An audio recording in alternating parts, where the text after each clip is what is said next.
మీటివ్ news నేను విమోనిక. Motivate, educate, entertain. SNK and company అన్నం పండిస్తూ ఆకలి తీరుస్తున్న రైతన్నకు వందనాలు తెలుపుతూ అతిపెద్ద వ్యవసాయ పరికరాల సంస్థగా రైతుల మన్ననలు పొందుతూ అధునాతన మరియు సాంకేతిక పరిజ్ఞానం కలిగిన అన్ని రకాల వ్యవసాయ యంత్ర పరికరాలను ఎన్నో సంవత్సరాలుగా సామాన్య రైతులు కూడా కొనుగోలు చేసే ధరలకే అందిస్తుంది మీ SNK and కంపెనీ. కొత్త రేషన్ కార్డుల దరఖాస్తుపై అయోమయం వేడింది. పౌర సరఫరా శాఖ నిర్ణయం నిన్నటితో మీ సేవ కేంద్రాల్లో దరఖాస్తులు ప్రారంభమయ్యాయి. కులగణన లేదా ప్రజాపాలన లేదా ప్రజావాణిలో ఇప్పటికే దరఖాస్తు చేసుకున్న వారు మళ్లీ ఇప్పుడు చేయాల్సిన అవసరం లేదని ప్రభుత్వ వర్గాలు చెబుతున్నాయి. ఒక్కో దరఖాస్తుకు 50 రూపాయలు మాత్రమే వసూలు చేయాలని మీ సేవ నిర్వాహకులను ప్రభుత్వం ఆదేశించింది. హైదరాబాద్ లోని బుద్ధ భవన్ గల హైదరాబాద్ ప్రధాన కార్యాలయంలో సోమవారం ప్రజావాణి కార్యక్రమాన్ని నిర్వహించారు. ప్రజావాణిలో భాగంగా హైడ్రా కమిషనర్ ఏవి రంగనాథ్ స్వయంగా ఫిర్యాదులను స్వీకరించారు.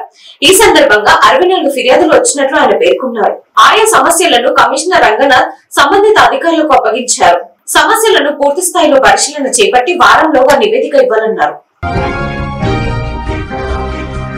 తెలంగాణ రాష్ట్రంలో ఇందిరమ్మ మహిళలకు ఉచితంగా ఇసుక సరఫరా చేయాలని సీఎం రేవంత్ రెడ్డి అధికారులను ఆదేశించారు. వినియోగదారులకు తక్కువ ధరకే ఇసుక లభించేలా చూడాలన్నారు. బ్లాక్ మార్కెట్ ను అరికట్టి పేదలకు ఇసుక అందుబాటులో ఉంచాలని స్పష్టం చేశారు.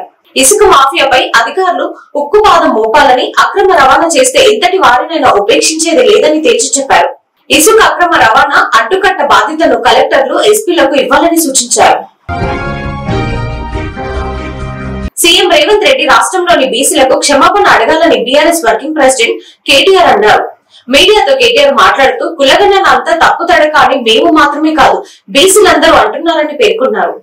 కులగణన చిత్తు కాగితం అని సొంత పార్టీ ఎమ్మెల్సీ కాల్ చేశారని, శాస్త్రీయంగా రీసర్వేకు ఆదేశించి బీసీ డిక్లరేషన్ లో ఇచ్చిన 42% రిజర్వేషన్లను అమలు చేయాలని కేటీఆర్ డిమాండ్ చేస్తున్నారు. Thanks for watching. చూస్తూనే ఉండండి మీటివ్ న్యూస్.